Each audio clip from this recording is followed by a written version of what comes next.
Can Hyun Jin-Ryu come close to his 2020 performance? Who will be the closer in Texas moving forward? Which prospect will be the next big ad? Join us today where we provide you with the best mustache players on today's action-packed episode of Locked On Fantasy Baseball. You are Locked On Fantasy Baseball, your daily fantasy baseball podcast. Part of the Locked On Podcast Network, your team every day.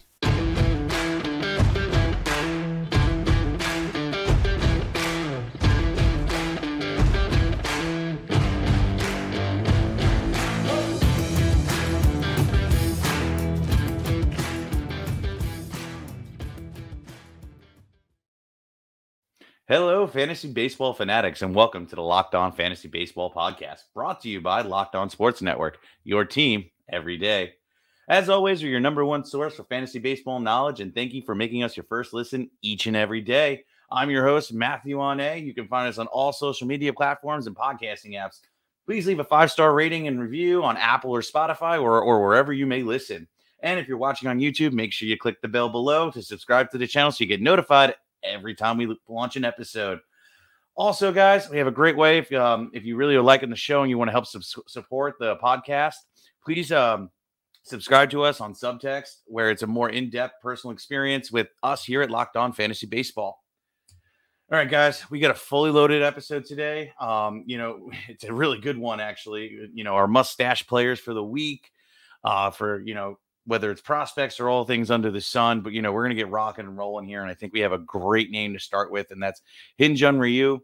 If you guys remember his 2020 performance, which was absolutely amazing, in that shortened season, my guy had 67 innings pitched. He had 72 strikeouts. He had a 2.69 ERA with a wonderful 1.14 whip. I mean, Ryu has all the upside in the world, even though since the 2020 season, he hasn't really been able to perform.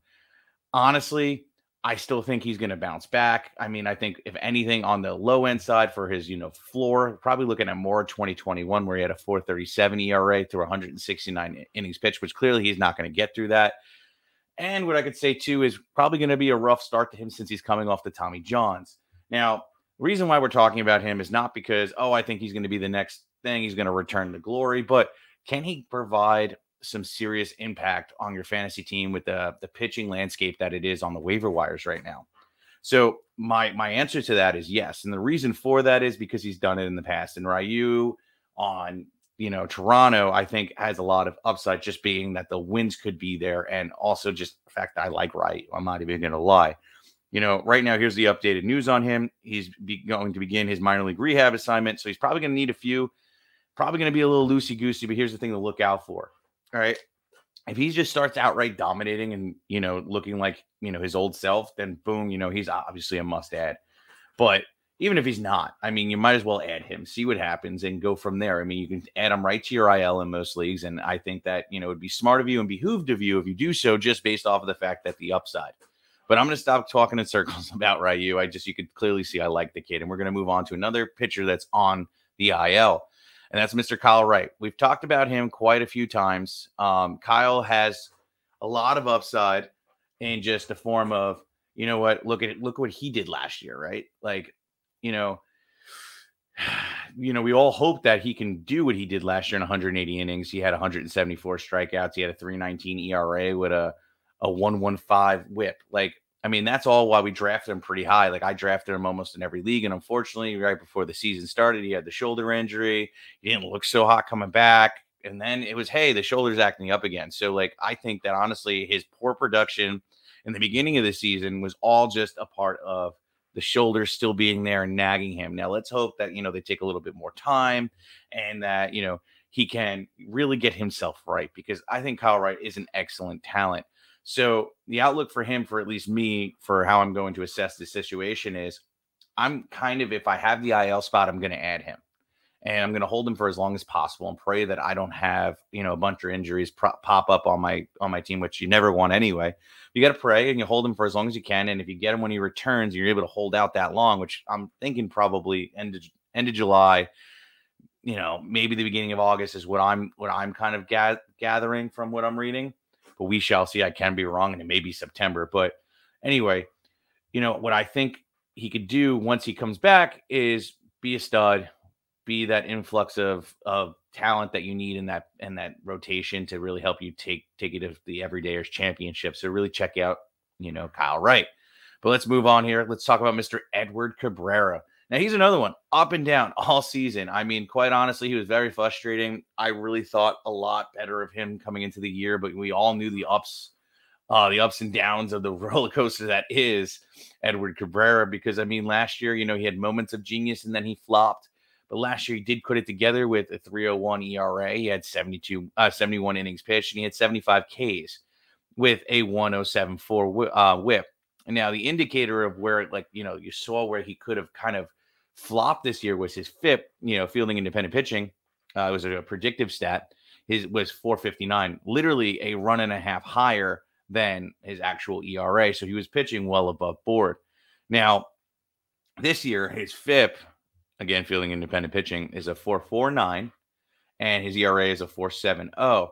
So he's almost on par with, he's actually kind of playing a little bit worse than his FIP, and maybe that'll return. But what I'm thinking is Cabrera did show a whole bunch of, positive starts along with the really bad starts, right? Like, we had like these 10 and 12K games we've had where, he just looked absolutely brilliant out there because the kid has the stuff. He's young. Like, I mean, he's not old.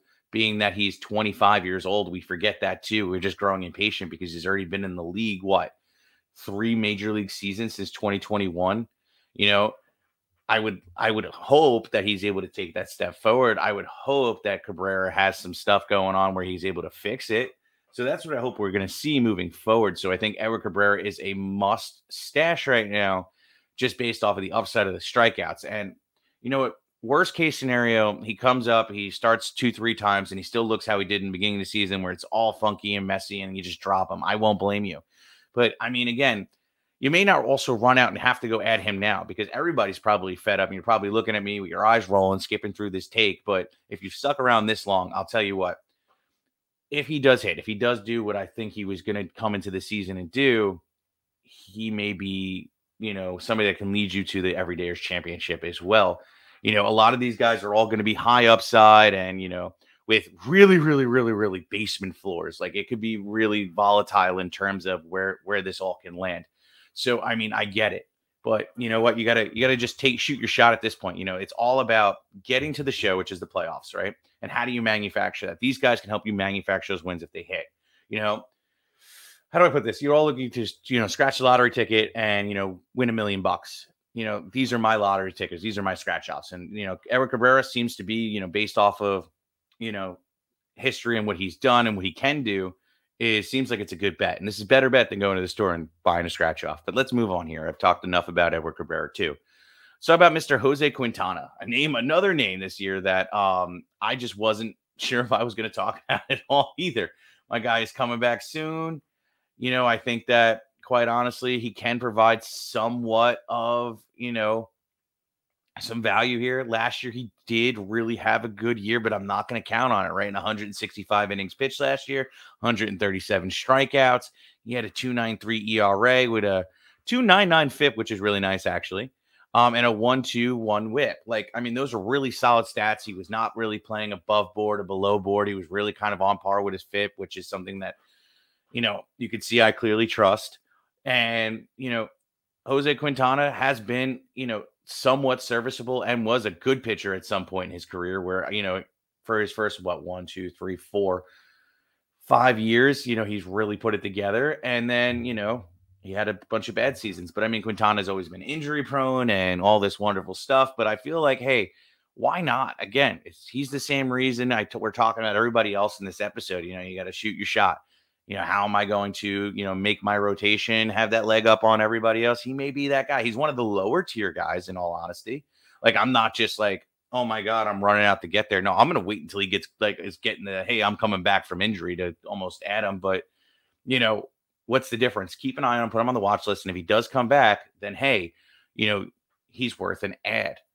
And guys, before we move on and we keep rock and rolling through this fast-paced episode, which is always like that with me, we have 2 closers we're going to talk about. And one, is on the side here of, who's going to take that closing job. Another is somebody that's been super disappointing that we drafted really high, and a bunch of prospects that I think we should be keeping an eye on. But before that, Here at Locked On, we're super excited about our new sports betting partner, FanDuel. Baseball season is in full swing, and there's no better place to get in the action with FanDuel, America's the #1 sports book. New customers get a no-sweat first bet up to $1,000. That's bonus bets back if your first bet doesn't win. Just download the FanDuel Sportsbook app. It's safe, secure, and super easy to use. Then you can wager from everything from money lines, runs scored, home runs, and stolen bases in a single game. Plus, FanDuel even lets you combine your bets for a bigger chance for a bigger payout in the same game parlay.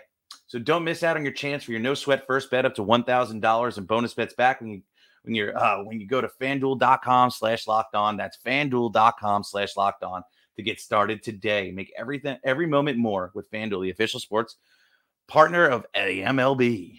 All right, everydayers, listen up.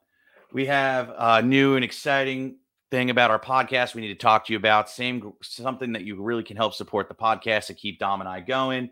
We're super thrilled about this. It's been going really well. And it's, if you haven't heard about it, it's our new platform and campaign on Subtext website, where we'll be offering personalized, in-depth experience just for you.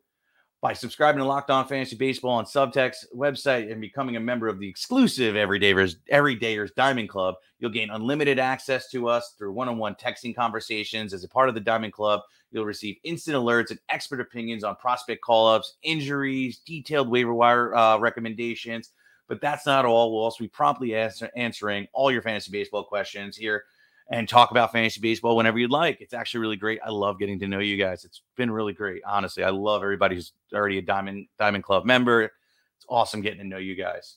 So, head on over to Subtext. You get a free 14-day trial, and then, it's up to you if you want to continue with us. I think you're going to like it. So give it a shot. What's the worst that happens? We're not doing it for you, and you cancel after 14 days. Hey, if you like it, stick around. We got a lot coming for you.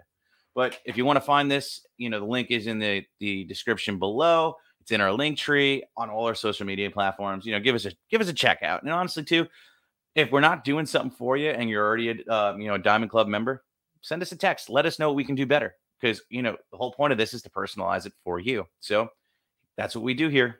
So let's move on. Also, guys, too, don't forget to check us out tomorrow. I won't be on the show. As you can tell, Dom isn't here.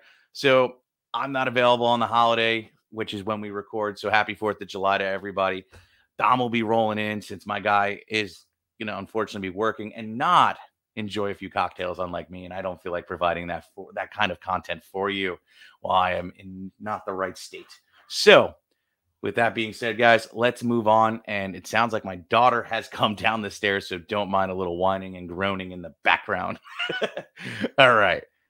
So let's move on. We just talked about Mr. Jose Quintana, and now let's start talking about some closer action, right? Let's talk about Aroldis Chapman, newly acquired from the Kansas City Royals and now on the Texas Rangers. And you know what? It's an interesting conundrum. I'm going to tell you why. Because Chapman obviously has plenty of experience, as a closer, clearly. I mean, he was the Yankees closer and plenty other teams closers before that. So, it's really interesting to see, how's it going to play out. So right now he's going up as a setup man, but he's somebody to keep an eye on because, in non-holds leagues, this is really where my conversation is going. In holds leagues, you probably already own him. But in non-holds leagues, Chapman probably, if the opportunity arises, could take this job and then hold on to this job because, hey, he's looking fantastic so far in the season. Through 30 innings pitched, he has 4 wins, 2 saves, 55 Ks, 237 ERA, and a 1.22 whip. And over the last month, he has 3 wins, 22 Ks, a sub-1 ERA of 0.90, and a sub-1 whip of 0.80. Like, he's playing out of his mind. Chapman looks like himself. Now, can that change when he gets into the high leverage situations? Possibly. Can he, fall and crumble under pressure? Possibly. But, if I had to, pick a horse to win the race, probably not him. I'd probably have him to succeed in that situation. So Aroldis Chapman is at least a watch. And if we start seeing the closer over there at Texas is just eluding me, being that I'm, one, don't have Dom to bounce off of, and 2, can't go look at it while I'm doing this live show. It's eluding me. But if he somehow falters, gets hurt, Chapman is in for a big role, and Texas is rocking and rolling. So, I really think you should keep an eye on Aroldis Chapman. All right, let's move on here. Let's talk about Mr. Ryan Helsley. Somebody that has been absolutely just utterly disappointing for me this year. I really am very upset about this because I had him as probably my number one closer going into this year since, Diaz got hurt, and he just has made me feel like like such a bozo. I'm really upset about that. And but I think quite honestly, he was just dealing with whatever is going on now. Something else has been going on because he did have a bunch of moments of genius last year. He looked great. Gallegos isn't performing. Jordan Hicks isn't performing, quite honestly. I mean, Hicks had a great last 2 weeks, but I'm not really like blown away. I mean, my guy has a 3.09 ERA on the year, and that's over the last month since Helsley has been in the position, been hurt. So, it's not really like, like he's really locked in and taken this, run away with this position. And the door, I feel, is still open for Helsley to come back. That was their guy going into the season, and I feel like they'll probably run him back out again. So Helsley is somebody you 100% need to, like, maybe not stash, but you could if you need the closer depth. Like if you're, hurting for saves, Helsley may be somebody you want to go ahead and add and hold for as long as you humanly can, and see where the road takes you. If not, if he comes back from the IL soon, hey, you add him, you see what happens, and you see if he can provide you with the saves that you need week in and week out. All right. Let's stop talking about all the guys of the what ifs of, people we've already had and already have some sour taste in our mouths. And let's move on to some exciting names. And I really do want to talk about this one. I'm really excited about him, and that's Mr. Oscar Colas. The very first episode of this, the waiver wire watch list, IL stash episode, Oscar Colas was on there along with, Outman and a few other names that ended up hitting. Oscar Colas was one that kind of flopped. He looked good to start the season and then outright took a dump. But I like Colas, and he's been absolutely murdering the minor leagues this year. Like, I love what he's been doing over the last month. And, he really turned around his overall numbers. So this year so far, if you haven't been paying attention to Colas, you kind of put that sad story out of your mind. My guy has had 191 at bats, 35 runs, 14 doubles, 9 bombs, 29 ribs, 2 stolen bases. He's one of those new age kind of, baseball strikeout batting average guys where, he strikes out way more than he walks, but he's still batting 293. I love it. I think that Colas has a lot of upside. He did show a small little amount and a few moments of genius when he came out, but then utterly took a dump, like I said.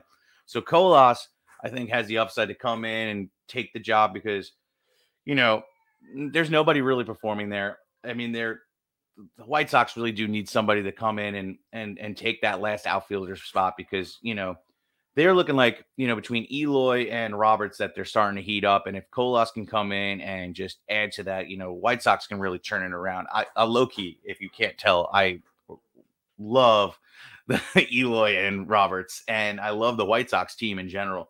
A lot of fun names on that team, and Oscar Colas is one of them. So, definitely keep an eye out for him. All right. Before we move on and talk about a pitcher that we thought that was going to come up this year, but ended up getting injured, and one of the most exciting pitchers in all of prospect names, another Baltimore prospect, and a guy that we all know Dom and I love. Thank you, and we're back. All right. Now, without further suspense, we're going to talk about Mr. Andrew Painter. Andrew Painter, quite honestly, I'm really sad. I really thought he was going to come up, be this big arm that has incredible stuff at such a young age and just do his thing. I know, me living in the Philly area, a lot of people are upset that he got hurt. And, a lot of people question why they didn't give him Tommy John surgery either. And it's funny, but you look at what like Tanaka did, when Tanaka first came over to the MLB from Japan, he kind of had the same injury and he played on it for years. He never got Tommy John's from that injury. He was able to play through it. They worked him out. He didn't play right away. And then he built up his strength and, reworked the elbow. And then he was able to be successful. We all remember what Tanaka did in his prime. He was phenomenal. Now, Painter 1 is much younger. You could be more patient, being that he's 20, I believe, if I remember correctly. Yeah, he is 20 years old. and he just turned 20 on April 10th. So he's a young dude. Like you don't need to rush him. Maybe you do get it, but at the same time, do you really want to put a kid under the knife that has such great stuff and let him readjust to the new arm, or work him out, see if you can get it right, and then worry about it 2-3 years down the line? Because eventually at this point, being that he's young, if it starts flaring up again, he may want it. So there is risk with Andrew Painter, but I don't think this year. Now, the question is, will we see him hit the mound this year? And that's tricky. I mean, he is starting to go see live batters, but, it's really just a matter of the Phillies organization. Are they going to be in a position to, go into the playoffs where they're going to want to have Andrew Painter up? Because, I mean, their pitching is so hit or miss, with Nola not playing great. Walker's somewhat serviceable. Ranger's been phenomenal. Wheeler's been great, like 75 to 85% of the time, but they haven't been a constant, steady movement of just great production out of their rotation. So Andrew Painter could come up and be that, influx that gives the team the excitement and get rolling and keep that Philly juices flowing, because this is that time of the year last year where Philly started to get their groove going and went on to that World Series run.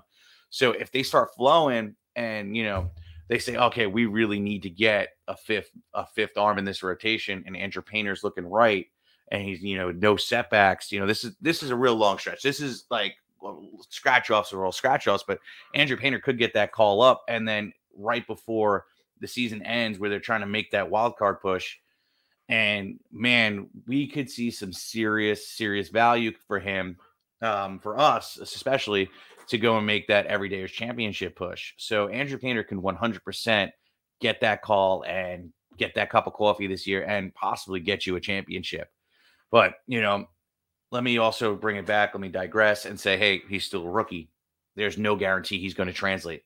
But if you ever want to hear what an expert on prospects are, go back to like preseason episodes. Go way back to when we started talking about prospects and we did our top 10 prospect rankings. And you listen to Mr. Lindsay over at Locked On Prospects, and hear him talk about how Andrew Painter's stuff looks and how incredible his stuff moves, and just his power and everything about him just tells me that, like, Andrew Painter has all the makings to be an absolute all-star. So I love Andrew Painter.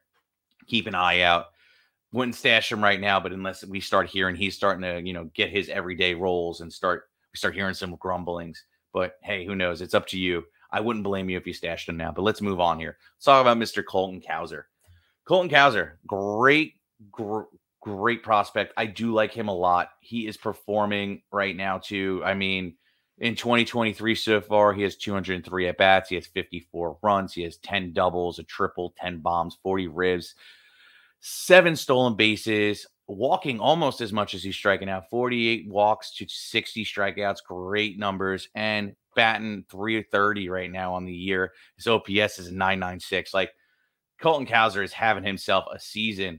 I mean, it's crazy too. Last year he had, promotion from A+ to AA to now AAA. Like, he's moving up the Baltimore's system really quickly. And I like what the trajectory is. He was really able to capitalize last year and really succeed at almost every level.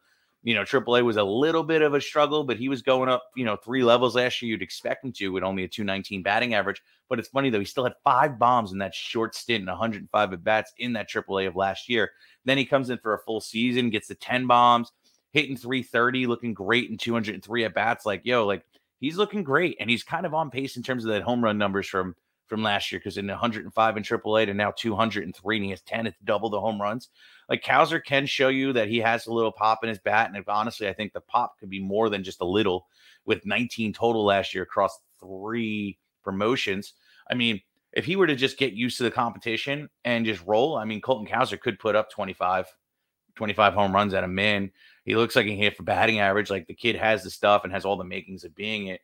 I love Colton Cowser, 6'2", 220 pounds. I mean, my guy has, outfield eligible. So, Colton Cowser is somebody you really need to keep an eye on. The way he's performing, the way Baltimore is calling up prospects left and right. They're literally, just eating them like Tic Tacs, and he could be up at any point in time. Like, Colton Cowser, honestly, you should really be keeping an eye on. I am 100% a fan. I'm trying to stash him if I can, because the electric pop that this kid can bring. So definitely keep an eye on Colton Cowser. All right, let's move on. Let's talk about somebody that we've talked about to death and talk about all the possibilities they can actually play this season. And that's Mr. Vaughn Grissom. Mr. Grissom, you know how much we love him. Now, unfortunately, I don't think he's going to be a Brave for much longer. We're going to see him go to a team that is not a contender whatsoever. He's going to be traded for a veteran player that to go to an organization where they have nobody. And that's the path to where Vaughn Grissom plays and succeeds. I love Vaughn Grissom. I can't speak about how much I love him at 6'2", 210 pounds. What he did in the bigs last year was phenomenal. And quite honestly, even when he came up this year, I'm blown away that they even had the cojones to send him down because he was batting 277. He didn't hit a bomb yet in the bigs, but he was performing. And what he's doing in the minors is pretty solid too. He's batting freaking 316 on the year, and he's walking just as much as he's striking out. 26 walks to 33 strikeouts. He has 2 bombs, which whatever. Like, hey, he had 14 in the bigs last year. I'm sorry, not 14. 5 in the bigs last year in a short little stint. Like, he may not have overwhelming power numbers, but the kid has some serious stuff here, and he can steal bases because he has 10 already and 27 in 2022 in the minors. I mean, Vaughn Grissom has a lot of upside. This is why we talk about him, and I do think he has some pop. Like, I think he could be like a 2020 guy with nice batting average, and depending on where he lands is where the ceiling can be capped at. But I mean, I'm not sure what a great trade partner is going to be with the Braves and who they're looking for. I would assume they're going to go and try and add an arm to that rotation with all the injuries that they've been dealing with. And honestly, just the way that, the guys they've been trying to replace with their young their young farm system just hasn't been panning out as well. So, depends on who they add and where he goes is where that ceiling is going to be capped. But I think that once Vaughn Grissom gets that trade, he can come and step into be called up pretty much almost immediately, like they did with, when Washington traded Juan Soto. And you saw Abrams get the call and Mackenzie Gore get the call and all these guys get the call in that, within the week of getting over there because, they're paying for these guys. They got to put people in the stands. They got to get people excited, and they just traded away their veterans. So Vaughn Grissom can be somebody that is an enticing name that also could produce for you in fantasy and possibly get the job done for you and get you that championship and possibly put you over the edge to be the difference between being in 7th and 6th place. And that's the difference in making the playoffs. So Vaughn Grissom could be that little push to get you there. So let's see what happens. The trade deadline is not too far away. So Vaughn Grissom could be imminent on all teams. So just keep an eye out. And guys, before I, wrap up here and I give you the whole shebang, I want to say, keep going. Keep trying, keep making that playoff push. Do not give up. Do not tune out. Do not just jump over to fantasy football. And the reason for that is there is potential no matter what place you're in, unless every single person on your lineup is hurt, because people are going to start bowing out and start dipping their hats in and start paying attention to football and forget and take a couple weeks, vacations. And those are the weeks you sneak in, you sneak a couple wins in, big weeks, and you kind of move on. And you start rising up the ranks and make the playoffs. It's all comes down to the wire getting that 6th seed if you had a rough start to the season. But don't give up. And if you keep following us week in and week out, we're going to get you there. So with that being said, guys, keep your heads up and keep trying to win. And that's all for us today. Make sure to subscribe, rate, review, comment. And thank you for making Locked On Fantasy Baseball your first listen each and every day. Be sure to be on the lookout for tomorrow's episode with Dom for, sell high, buy low, and all the wonderful stuff in between. And, we'll see you tomorrow. Peace.